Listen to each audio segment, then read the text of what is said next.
ಆತ್ಮೀಯ ವೀಕ್ಷಕರೆಲ್ಲರಿಗೂ ನಮಸ್ಕಾರಗಳು. ಸಮಾಜ ವಿಜ್ಞಾನ ಸವಿ ಸುಲಭ, ದಿನಕ್ಕೊಂದು ಪಾಠ ಪುನರಾವರ್ತನೆ 2024-25 2022-23ನೇ ಸಾಲಿನ ಹಾಗೂ 23-24ನೇ ಸಾಲಿನ ಒಟ್ಟು 9 ಪ್ರಶ್ನೆ ಪತ್ರಿಕೆಗಳಲ್ಲಿ ಪುನರಾವರ್ತನೆಯಾದಂತಹ ಬಹು ನಿರೀಕ್ಷಿತ ಪ್ರಶ್ನೆ ಉತ್ತರಗಳು. ಇಂದು ನಾವು ಇತಿಹಾಸ ವಿಭಾಗದ ಅಧ್ಯಾಯ 19 ಸ್ವಾತಂತ್ರ್ಯೋತ್ತರ ಭಾರತ ಈ ಅಧ್ಯಾಯದಲ್ಲಿ ಬಂದಿರುವ ಪ್ರಮುಖ ಪ್ರಶ್ನೆಗಳನ್ನು ಅಭ್ಯಾಸ ಮಾಡೋಣ. ಪ್ರಶ್ನೆ 1. ಗೋವಾ ಭಾರತದ ಒಕ್ಕೂಟಕ್ಕೆ ಸೇರ್ಪಡೆಯಾದುದು? 1961. ಪ್ರಶ್ನೆ 2. ಭಾರತದಲ್ಲಿ ಮೊದಲ ಭಾಷಾವಾರು ರಾಜ್ಯವಾಗಿ ರಚನೆಗೊಂಡ ರಾಜ್ಯ? ಆಂಧ್ರ ಪ್ರದೇಶ. ಪ್ರಶ್ನೆ 3. ಗೋವಾ 1987ರಲ್ಲಿ ಒಂದು ರಾಜ್ಯವಾಯಿತು. ರಾಜ್ಯವಾಗುವುದಕ್ಕೆ ಮುನ್ನ ಅದು ಕೇಂದ್ರಾಡಳಿತ ಪ್ರದೇಶವಾಗಿತ್ತು. ಪ್ರಶ್ನೆ 4.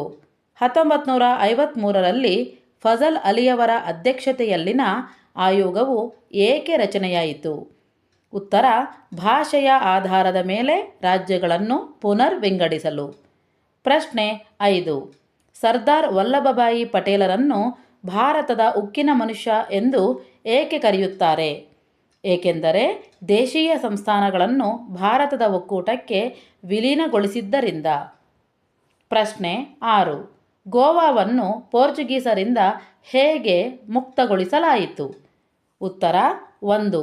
ಗೋವಾದಲ್ಲಿ ನಿರಂತರ ಚಳುವಳಿ ನಡೆಯಿತು. 2. ಪೋರ್ಚುಗೀಸರಿಂದ ಚಳುವಳಿ ದಮನ ಮಾಡುವ ಪ್ರಯತ್ನ. 3. 1955ರಲ್ಲಿ ಸತ್ಯಾಗ್ರಹಿಗಳಿಂದ ವಿಮೋಚನಾ ಹೋರಾಟ ಪ್ರಾರಂಭ.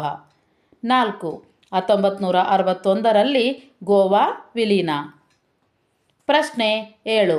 ಭಾರತವು ಸ್ವಾತಂತ್ರ್ಯ ಗಳಿಸಿದ ನಂತರ ಎದುರಿಸಿದ ಸಮಸ್ಯೆಗಳ್ಯಾವುವು? ಉತ್ತರ: 1. ನಿರಾಶ್ರಿತರ ಸಮಸ್ಯೆ. 2. ಸರ್ಕಾರದ ರಚನೆ. 3. ದೇಶೀಯ ಸಂಸ್ಥಾನಗಳ ವಿಲೀನೀಕರಣ. 4. ಕೋಮು ಗಲಭೆಗಳು. 5. ಆಹಾರದ ಉತ್ಪಾದನೆ. 6. ಕೃಷಿ ಬೆಳವಣಿಗೆ.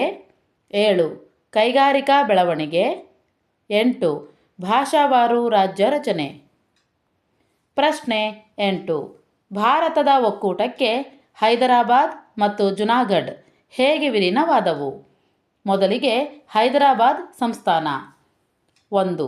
ಹೈದರಾಬಾದ್ ನಿಜಾಮ ಸ್ವಾತಂತ್ರ್ಯವಾಗುಳಿಯುವ ಉದ್ದೇಶ ಹೊಂದಿದ್ದ. 2. ತೆಲಂಗಾಣ ರೈತರ ಸಶಸ್ತ್ರ ಹೋರಾಟ ನಡೆಯಿತು. 3.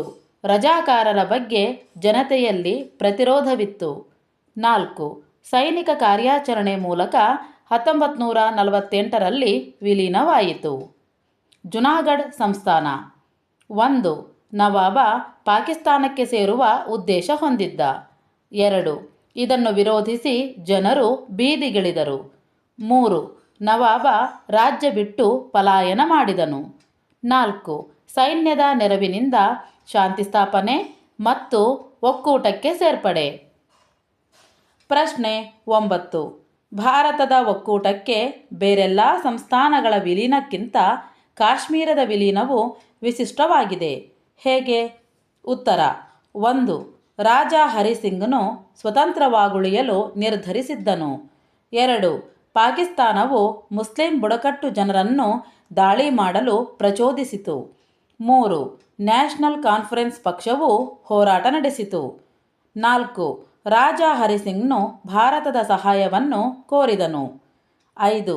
ಕಾಶ್ಮೀರ ಕೆಲವು ಷರತ್ತುಗಳೊಂದಿಗೆ ಭಾರತದೊಂದಿಗೆ ವಿಲೀನವಾಯಿತು. 6. ಕಾಶ್ಮೀರದ ಒಂದು ಭಾಗ ಪಾಕಿಸ್ತಾನದ ವಶದಲ್ಲಿ ಉಳಿಯಿತು. 7. ಭಾರತವು ವಿಶ್ವಸಂಸ್ಥೆಗೆ ದೂರು ಸಲ್ಲಿಸಿತು. 8. ಜನವರಿ 1, 1949ರಂದು ವಿಶ್ವಸಂಸ್ಥೆ ಕದನ ವಿರಾಮ ಆದೇಶ ನೀಡಿತು. ಉತ್ತಮ ಗುರು ತನ್ನ ಶಿಷ್ಯರಿಂದಲೇ ಕಂಡುಹಿಡಿಯಲ್ಪಡುತ್ತಾನೆ. ಯಾವ ಶಿಷ್ಯ ಗುರುವಿಗಿಂತ ಮುಂದೆ ಹೋಗುತ್ತಾನೋ ಅವನೇ ಉತ್ತಮ ಗುರು. ವಿನೋಬಾ ಭಾವೆ. ತಮ್ಮೆಲ್ಲರಿಗೂ ಶುಭವಾಗಲಿ. ಧನ್ಯವಾದಗಳು.